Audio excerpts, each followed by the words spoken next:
लिए आया था माँ के गर्भ से बाहर, अभी पूरी जीवन लीला ही खत्म हो गई। बहुत ही भयंकर स्थिति है और इसका एक कारण हम हैं, दूसरा कारण इस प्रकार के संस्थाएं, इस प्रकार की चलन, इस प्रकार के जो दुष्प्रचार है वो एक बड़ा कारण है। मेरा उनसे कोई व्यक्तिगत लेना देना नहीं, कोई दुर्भावना भी नहीं। मैं सिर्फ खुद भी सजग रहता हूं। आप सब यहाँ अपना कीमती समय निकाल करके आए, आप सबको बता रहा हूं अपना अनुभव। ठीक लगे तो लीजिए, खराब लगे तो खूब कीजिए और मजा करिए, जिंदगी का आनंद लूटिए, है ना। जिंदगी का खूब आनंद लूटिए। उसमें कितना खा सकते खाइए, कितना बना सकते बनाइए, और लास्ट में खाली हाथ जाइए यहां से। लास्ट में कैसे जाना है? इस संसार में एक जीव आया था, उसका नाम था सिकंदर। क्या नाम था? सिकंदर। दुनिया जीतने निकला था, जीत ना सका। बहुत जीत लिया लेकिन पूरा नहीं जीत सका। जब हिंदुस्तान में पहुंचा तो एक साधु को देखा, पेड़ के छांव में साधु को देखा, लेटा है और बड़े आनंद से भजन करके आनंद से नाच रहा है और मुस्कुरा रहा है। बहुत आनंद है। साधु के पास कुछ नहीं था, एक कोपीन थी सिर्फ। कोपीन समझते आप लोग, या बोलिए अंडरगारमेंट्स, बस इतना ही। छोटी सी कच्छा होती है, बस कोपीन, धोती का फटा हुआ एक टुकड़ा अपने गुप्तांगों को ढकने के लिए पहन लिया था। आज भी बहुत साधु ऐसे सिर्फ कोपीन पहनते, और नाच रहा है, कीर्तन कर रहा, आनंद हो रहा है। जब उसको देखा दुनिया जीतने वाला सिकंदर, अरे मैंने आधी से ज्यादा जीत लिया है और एक सुख, ये आनंद, ये परमानंद ऐसे तो मैं नहीं कभी हंस सका, कभी नाच सका, भाव विभोर होके टेंशन में रहता हूं और कैसे जीतूं, योजनाएं में परेशान रहता हूं। उधर रुकाया अपने पूरे काफिले को और साधु के पास जाके पूछा, कौन सी ऐसी चीज मिल गई तुमको जो इतने आनंद में नाच रहे हो? क्या पागल हो गए हो क्या? मेरे पास देखो आधी दुनिया है, फिर भी मुझे नहीं समझ आ रही है कि कैसे आनंद उठाऊं। ये क्या कर रहे हो? बोला, मैं क्या कर रहा हूं इससे तुमको क्या लेना देना? इससे तुमको क्या लेना देना? तुमको क्या करना है वो बोलो। बोला, हमको भी ये करना है लेकिन पूरी दुनिया जीतने के बाद करना है। मैं इसीलिए निकला हूं, पूरी दुनिया जीत लूंगा तो ऐसे आनंद करूंगा। बोले, मूर्ख, पूरी दुनिया जीतते जीतते तेरी उम्र बीत जाएगी, तेरी जवानी बीत जाएगी, तेरे सभी इंद्रियां शिथिल पड़ जाएंगे। उस समय तू क्या आनंद करेगा? पूरी दुनिया जीतने के बाद तू रहेगा भी कि नहीं रहेगा, इसका भी क्या ठिकाना है। जो तू पूरी दुनिया जीतने के बाद करेगा वो मैं सारी जीवन वही कर रहा हूं। सारा जीवन मैं आनंद उठा रहा हूं, नाच रहा हूं। तो ये दुनिया जीतने की जरूरत नहीं है। तेरे को आनंद उठाना है? बोला, हाँ उठाना है, उसके लिए तो निकला हूं। इतना मेहनत, इतना परिश्रम, इतना लड़ाई, इतना मार, इतना काट, इतने लोगों का खून बहाया है।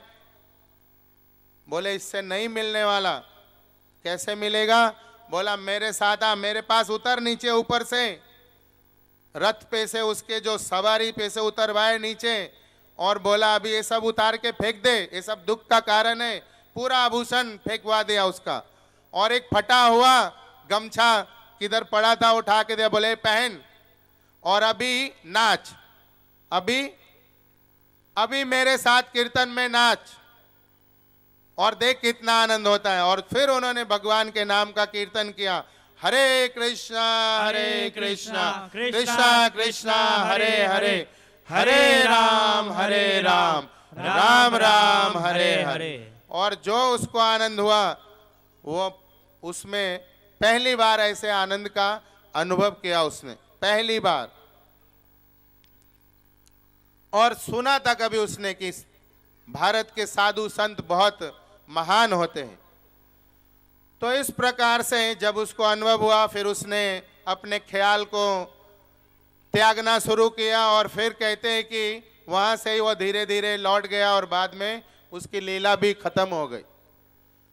तो ये संसार जीतने में संसार की वस्तु पदार्थ संसारी विषय इकट्ठा करने में आनंद नहीं है।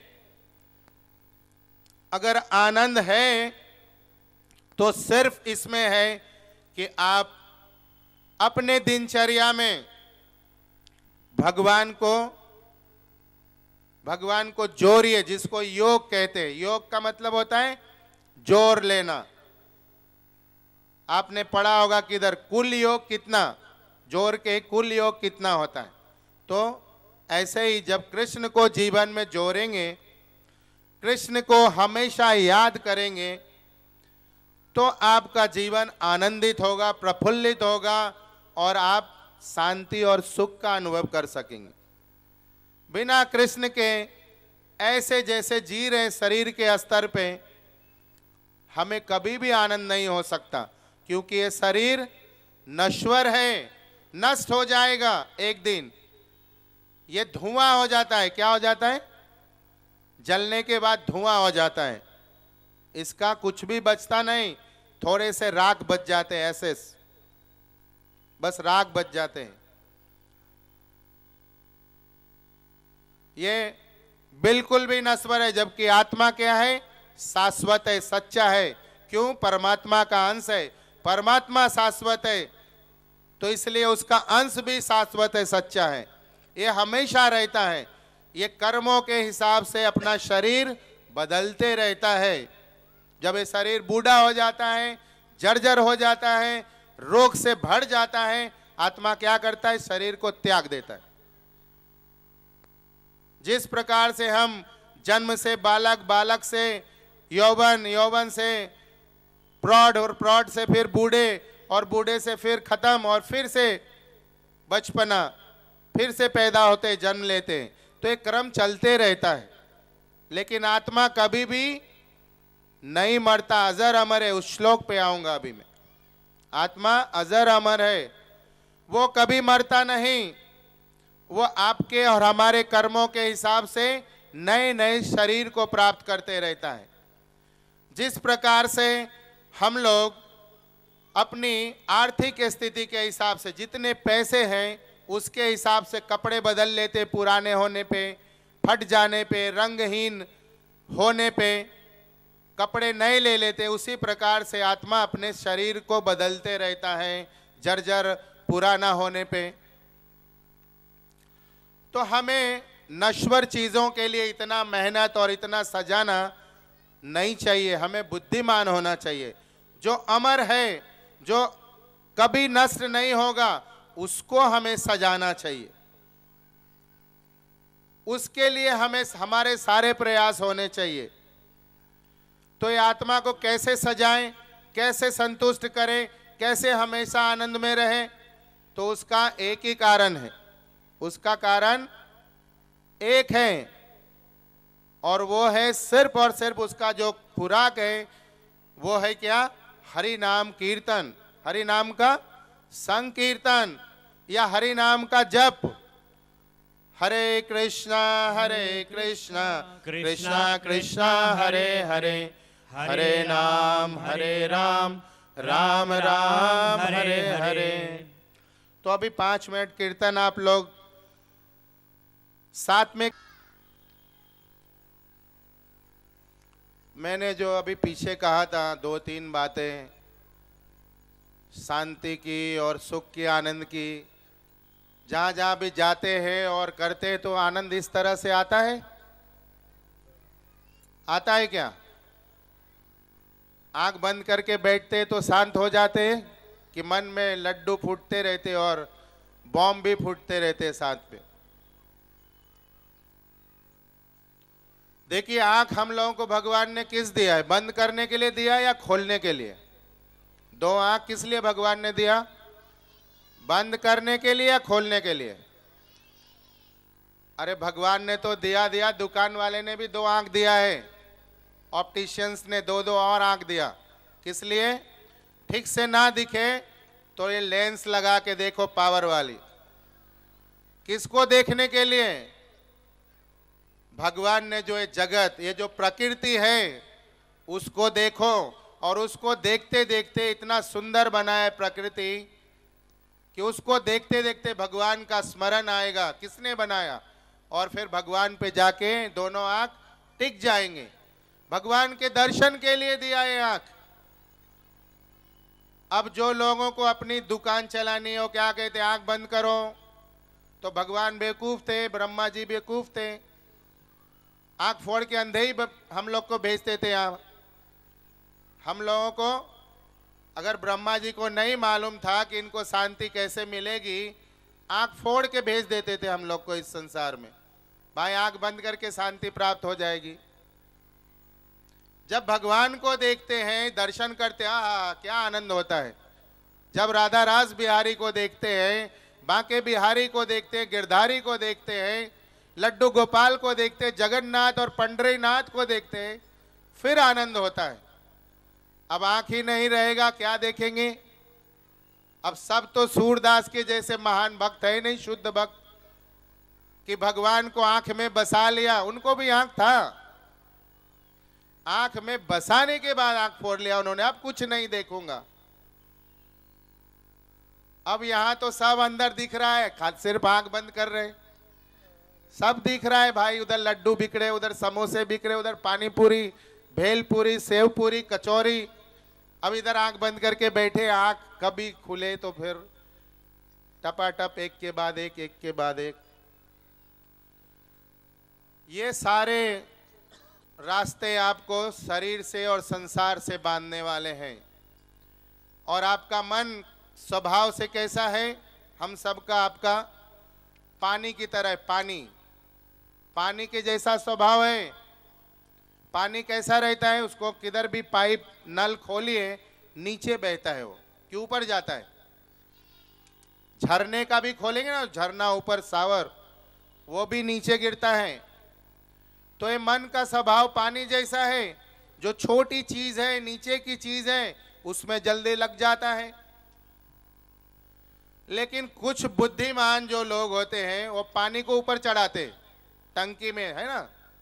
यहाँ मुंबई में ऐसी व्यवस्था है, हर सोसाइटी के ऊपर वाटर टैंक होता है, पानी की टंकी होती है।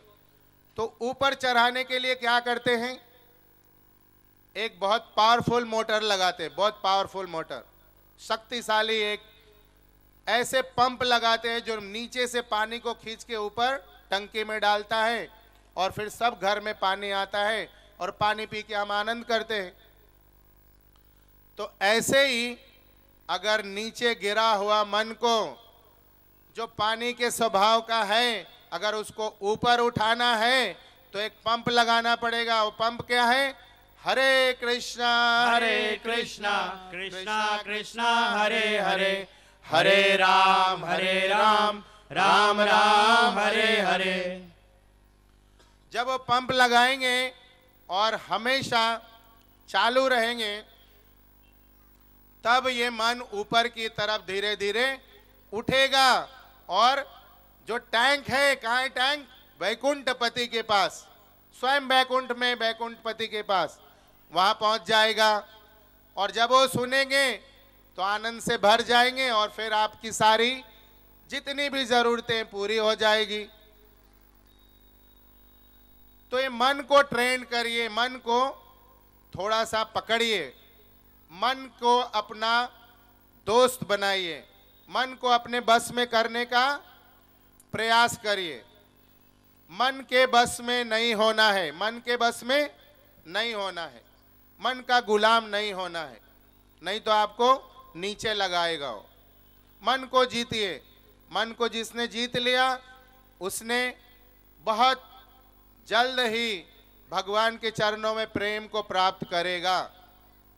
भगवान गीता में श्लोक में कहते भी इस बात को कि अपने मन को मुझ में लगाओ, अपने मन को मुझ में लगाओ। जो भगवान के शुद्ध भक्त हैं, गोपीज, जितनी गोपियां हैं, उन्होंने अपना मन ही भगवान को दे दिया था, अपना मन हमेशा हमेशा के लिए भगवान को दे दिया था। बोले मन नहीं चाहिए, ये मन मुझे कृष्ण के चिंतन से, स्मरण से, उनके दर्शन से दूर ले जाता है। तो हे कृष्ण, मन मैं आपको दे देती हूँ, चाहिए ही नहीं। और हम लोग कैसे हैं, ये मन को संसार में लगा दिया है, मन को संसार में लगा दिया है और कृष्ण को मंदिर में रख दिया है। जो मंदिर है कृष्ण भगवान का वहीं छोड़ दिया, आप वहां रहो, मैं संसार में। ये दुख का कारण है। तो जब हम शरीर के लिए जीते रहेंगे, शरीर को ही तुष्ट करते रहेंगे, आत्मा के लिए कुछ नहीं करेंगे, जो कि हम हैं, हमारा पहचान ही आत्मा है, हम जीवात्मा हैं, और उसके लिए कुछ नहीं करेंगे तो कैसे संतुष्ट हो सकते, कैसे आनंद में हो सकते, कैसे हम सुखी कैसे हो सकते, शांति को प्राप्त कैसे कर सकते। तो भगवान भगवत गीता में एक श्लोक कहते हैं, आज यहाँ से बोलना ही पड़ेगा, नहीं तो आज भी श्लोक यहीं विश्राम, क्योंकि संसार इतना प्रभावी है कि श्लोक को भी पकड़ के रखा है, कल से आज तक बाहर ही नहीं आने दे रहा है। ये संसार इतना महिमामंत है। अगर हम और आप बने तो जब संसार और शरीर और माया और विषय पदार्थ की बात हो रही तो श्लोक भी वहां से ही आनंद ले रहे, हाँ यहीं चलने दो। तो आज श्लोक ले लेते हैं और फिर और भी विस्तार इसका कल करेंगे। श्लोक इस प्रकार से है, सभी लोग मेरे साथ में ध्यान से सुनिएगा। मैं बहुत छोटे छोटे शब्दों के साथ टुकड़ों में बोलूंगा ताकि आप उच्चारण कर सकें। इसका कारण क्या है? ये श्लोक भगवान के मुख से आई है, भगवान के मुखारबिंद से कुरुक्षेत्र के मैदान में अर्जुन को सुनाई गई। तो जब हम दोहराते हैं भगवान का प्रेम प्राप्त होता है। बोलिए हरे कृष्णा कृष्णा कृष्णा हरे हरे, हरे राम राम राम हरे हरे। बोलिए नैनम छिन्दन्ति शस्त्राणि नैनम दहति पावक न चैनम क्लेदयन्त तापो न शोष्यति मारुत नैनम छिन्दति शस्त्राणि नैनम छिन्दन्ति शस्त्राणि नैनम दहति पावक न चैनम क्लेदयन्तापो न जल द्वारा भिगोया या वायु द्वारा सुखाया जा सकता है। क्या कह रहे हैं भगवान? हमें क्या शिक्षा दे रहे हैं?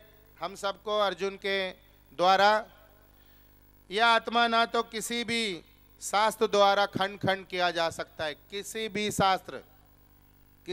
शास्त्र के द्वारा इसके टुकड़े नहीं किए जा सकते, खंड नहीं किए जा सकते, काटे नहीं जा सकते, नष्ट किए नहीं जा सकते। न अग्नि द्वारा जलाया जा सकता है। अग्नि जो हर एक विषय वस्तु पदार्थ को जला देती है, यह आत्मा को नहीं जलाने में सक्षम है। अग्नि द्वारा जलाया नहीं जा सकता। कितना भी क्विंटल टनों के हिसाब से आप उसमें घी डालिए, तेल डालिए, फिर भी नहीं जलेगा।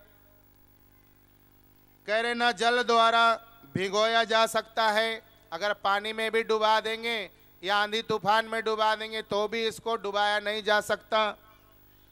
न ही वायु द्वारा सुखाया जा सकता है, न ही वायु के द्वारा इसको सुखाया जा सकता है। कहने का तात्पर्य ये है कि किसी भी प्रकार से आत्मा को नष्ट नहीं किया जा सकता है। आत्मा अजर है, अमर है, अविनाशी है। इसके पहले श्लोक में और बाद के श्लोक में तरह तरह से भगवान ने सिखाया है हमें श्लोक के माध्यम से कि आत्मा को किसी भी प्रकार से, कोई भी योजना से, किसी भी कारण से, किसी भी तरीके से, कोई भी युक्ति करके, कैसे भी बुद्धिमानी करके, अणुपरमाणु बम भी लगा के इसको नष्ट नहीं किया जा सकता। यह आत्मा कैसा है? शाश्वत है, अजर है, अमर है। क्यों? क्योंकि ये मेरा अंश है। मैं शाश्वत हूँ, कल भी था, आज भी हूँ, परसों भी रहूँगा। इसलिए मेरा अंश होने के कारण ये भी अजर अमर है, ये शरीर बदलते रहता है कर्मों के हिसाब से। ये इस भौतिक शरीर जो पंच महाभूत में विलीन हो जाता है, बदलते रहता है। तो इस प्रकार से अगर हम आत्मा हैं तो हमें आत्मा के स्तर पे जीना चाहिए और आत्मा को संतुष्ट करके भगवत प्राप्ति की हर क्षण कोशिश प्रयास करना चाहिए। भगवत प्राप्ति के लिए प्रयास करना चाहिए। इसके लिए सरल उपाय कलयुग में क्या है, हमने पहले बताया और फिर से एक बार ताकि आपको याद रहे, जाते जाते बता रहा हूँ कि बहुत सरल तरीका है जो नारद जी ने, जो ब्रह्मा चार मुख से हरि नाम गाते रहते हैं। शिव जी कैलाश में भगवान का कीर्तन और कथा करते रहते हैं। अपने पत्नी को कहते हैं, पार्वती को, उमा को, उमा कहूँ मैं अनुभव अपना, उमा कहूँ मैं अनुभव अपना, सत हरि भजन जगत सब सपना। मैं अपना अनुभव बता रहा हूँ, ये मैं कह रहा हूँ स्वयं महादेव कि मेरा अनुभव क्या है, ये जगत सब सपना है। अगर इसमें कोई एक चीज सच्चा है तो वो है हरि भजन। एक हरि का नाम ही सच्चा है। तो इसलिए मैं हमेशा उस आनंद में डूबे रहता हूँ, या तो उनका स्मरण करते रहता हूँ या तो उनके नाम का कथा कीर्तन करते रहता हूँ। तो इस प्रकार से हमें शिक्षा लेनी चाहिए। अनेक अनेक महाजन, हमने कल भी कहा था, 12 महाजन भगवान के नाम का कीर्तन करते रहते, भगवान के नाम का जप करने के कारण महाजन हो गए। तो हम सब उनके पद चिन्हों पे चलते हुए हम बड़ों का अनुसरण करते हैं, उनका नकल उतारते। तो हमें उनसे सीखना चाहिए कि जब हनुमान जी, नारद जी, ध्रुव, प्रहलाद, अनेक अनेक ब्रह्मा, शिव, ये सब जब भगवान के भजन में लगे हैं तो हमें कौन सी दुर्मति आई है, ये क्यों बुद्धि भ्रष्ट हो गए ऐसे लोगों को सुन सुन के, देख देख के, उनका संग करके, कि जीवन से भगवान ही निकल गया। हमें आत्मा के स्तर पे जीना था, अब हम शरीर के स्तर पे नश्वर के लिए जीवन यापन कर रहे हैं और कठोर मेहनत और दुख भोग रहे। हम सबको डेंगू की बीमारी हो गई है। क्या हो गई है? डेंगू हो गई। डेंगू सुना है आप लोगों ने? डेंगू होने पे तुरंत हॉस्पिटलाइज होना पड़ता है और फिर जब 7, 8, 9 दिन हॉस्पिटल में रहते तो धीरे धीरे डॉक्टर दवाइयाँ देते, बड़े पावरफुल दवाइयाँ, इंजेक्शन, फिर ठीक होते हैं। तो हम सबको संसारी डेंगू ने पकड़ा है शरीर के स्तर पे जी जी के। और ये डेंगू कैसे ठीक होगा पता है क्या? ये डेंगू 8-9 दिन इस पंडाल में आएंगे, कृष्ण की कथा सुनेंगे, गीता का ज्ञान मिलेगा, भगवान स्वयं डॉक्टर बन के ये गीता में सब दवाई भर दिया हरि नाम के रूप में। एने छे औषधि माया नसीबार लागी, हरे कृष्ण महामंत्र लय लियो मांगी। ये जब दवाई खाएंगे, कृष्ण कृष्ण हरे हरे, हरे राम राम राम हरे हरे, हरे कृष्ण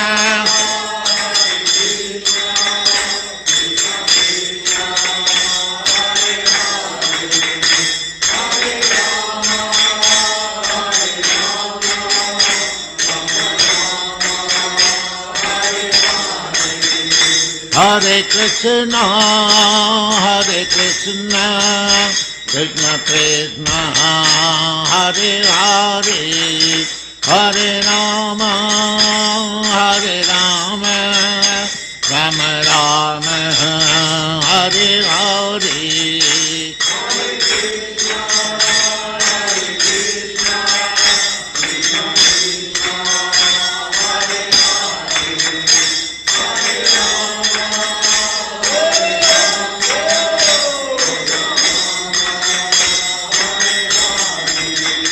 हरे कृष्ण कृष्ण कृष्ण हरे हरे, हरे राम